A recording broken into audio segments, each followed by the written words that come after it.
In today's time, wholesale inflation is 14.55% and consumer inflation is 6.95%. Inflation इतनी ज़्यादा बढ़ रही है and inflation से सिर्फ चीजें नहीं महंगी हो रही, it has some serious impact on your investments too. Commodity prices में एक सडन जंप आया जिसकी वजह से रॉ मटेरियल कॉस्ट और you can say input cost भी बहुत ज़्यादा बढ़ गई है एंड रॉ मटेरियल कॉस्ट बढ़ने से बहुत सारी कंपनीज के मार्जिन भी कम हो गए हैं। आइए बताता हूँ कैसे।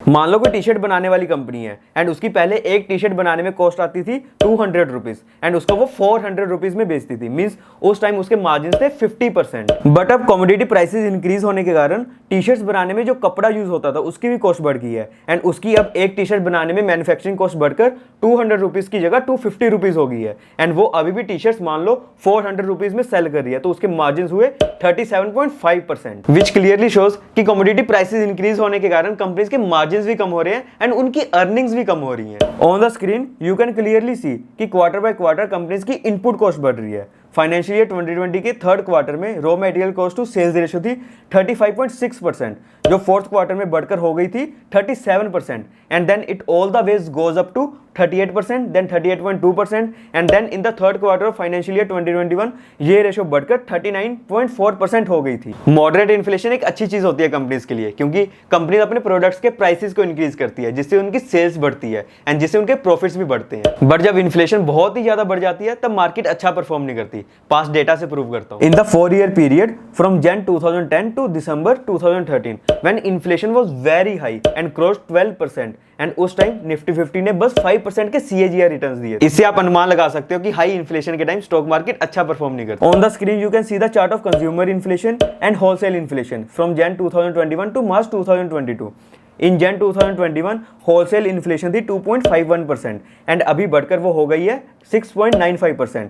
Same goes with consumer inflation. In Jan 2021 consumer inflation थी 4.06% जो अभी बढ़कर हो गई है 14.55% एंड आने वाले कुछ क्वार्टर्स तक आपको हाई इन्फ्लेशन का सामना करना पड़ेगा एंड ये वाला बोझ अभी आपके सिर से नहीं जाएगा। एंड एक और सच बात बताता हूँ आपको कि कोई भी सेक्टर इन्फ्लेशन प्रूफ नहीं होता, but high inflation manufacturing sector को ज्यादा इंपैक्ट करती है रेदर देन सर्विसेज सेक्टर। जिन स्टॉक्स के ऊपर लोगों की बहुत ज्यादा एक्सपेक्टेशन थी एंड उनकी वैल्यूएशन को आसमान तक पहुंचा दिया था, वो वाले स्टॉक सबसे ज्यादा करेक्ट करेंगे इस टाइम पे। कुछ सेक्टर्स जैसे कि FMCG, पावर, फार्मा, इन सेक्टर्स को देखा गया कि जो हाई इन्फ्लेशन के टाइम अच्छा परफॉर्म करते हैं, इसलिए हाई इन्फ्लेशन के टाइम हमें इन सेक्टर्स में अपना पैसा इन्वेस्ट करना चाहिए। बट अगर हम इस टाइम पे FMCG सेक्टर को देखें तो इस टाइम पे FMCG सेक्टर की इनपुट कॉस्ट बहुत ज्यादा राइज की है। As you can see on the screen HUL की रॉ मटेरियल कॉस्ट 21% बढ़ गई है, गोदरेज कंज्यूमर्स की इनपुट कॉस्ट 19% बढ़ गई है, कोलगेट की 16%, डाबर की 14%, मैरिको की 12%, ब्रिटानिया की 12%, यूनाइटेड बेवरेजेस की भी 12%, यूनाइटेड स्पिरिट्स की 9%,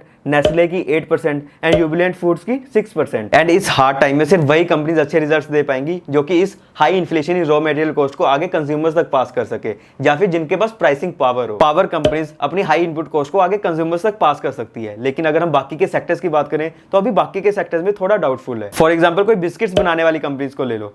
बिस्किट्स बनाने के लिए जो रॉ मटेरियल यूज होता है उसका प्राइस बहुत ज्यादा राइज किया है, बट बिस्किट्स कंपनीज के पास बहुत कम प्राइसिंग पावर होती है एंड अगर किसी कंपनी ने अपने बिस्किट्स का प्राइस बहुत ज्यादा राइज कर दिया तो उसकी सेल्स कम हो जाएगी एंड जो कंज्यूमर्स होंगे वो दूसरे ब्रांड्स की ओर शिफ्ट हो जाएंगे। For example beauty products, companies अपने प्रोडक्ट्स के प्राइसेस को इंक्रीज कर सकती है क्योंकि मान लो किसी कंज्यूमर को किसी पर्टिकुलर ब्रांड के ब्यूटी प्रोडक्ट्स अच्छे लगने लगे तो वो उसको ही परचेज करता है, वो किसी और ब्रांड की ओर शिफ्ट नहीं होता। And high crude oil prices की वजह से पेंट कंपनीज की इनपुट कॉस्ट भी बढ़ी है, but dominant player like Asian Paints अपने प्रोडक्ट्स के प्राइसेस को इंक्रीज कर सकता है due to the quality of its paint. एक और इंपॉर्टेंट चीज जिसे हमें नहीं भूलना चाहिए is relentless selling of FIIs। FIIs ने ऑलमोस्ट 2.65 लाख करोड़ की नेट सेलिंग की है सिंस अक्टूबर 2021, बट इस सेलिंग ने हमारी मार्केट को बहुत ज्यादा हार्म नहीं किया है क्योंकि DIIs ने सेम पीरियड में 1.93 लाख करोड़ की बाइंग की है। बट ये वाला ट्रेंड हमेशा ऐसे नहीं रहने वाला जिसमें FII सेल करता रहे एंड DIIs उसको बाय करता रहे। ये ट्रेंड कभी ना कभी तो टूटेगा ही एंड जब ये टूटेगा उस टाइम हमें देखना पड़ेगा कि हमारी मार्केट कितना और करेक्ट करती है। जैसे हमारी इंडिया की इन्फ्लेशन इतनी ज्यादा बढ़ रही है तो इसमें इन्वेस्टर ये भी सोच सकते हैं कि हमें ग्लोबली इन्वेस्ट करना चाहिए अपने पोर्टफोलियो को डाइवर्सिफाई करने के लिए। बट अगर हम एक्सपर्ट्स की सुने तो एक्सपर्ट्स ये कह रहे हैं कि ग्लोबली इन्वेस्ट करने से हमें बहुत ज्यादा हेल्प नहीं मिलेगी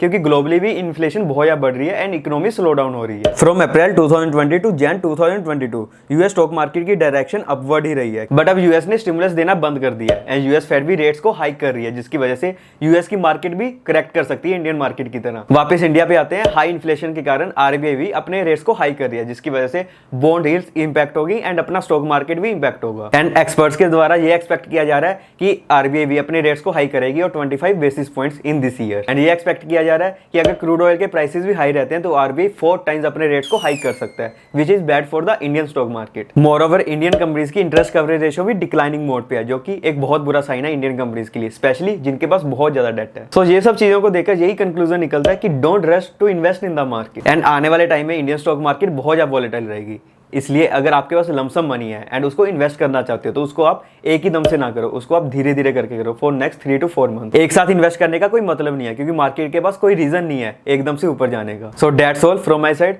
इस वीडियो को देखकर आपको ये तो पता लग गया होगा कि आने वाला टाइम कैसा रहेगा स्टॉक मार्केट का एंड आपको क्या करना चाहिए। आप स्टॉक मार्केट को बढ़ाने में तो हेल्प नहीं कर सकते, लेकिन एक चीज में आप हेल्प कर सकते हो, वो है हमारा सब्सक्राइबर काउंट बढ़ाने में। सो चैनल को सब्सक्राइब करो एंड इस वीडियो को जितना ज्यादा हो सके उतना ज्यादा शेयर करो। सो फिर मिलते हैं नेक्स्ट वीडियो में, तब तक के लिए बाय बाय, टेक केयर।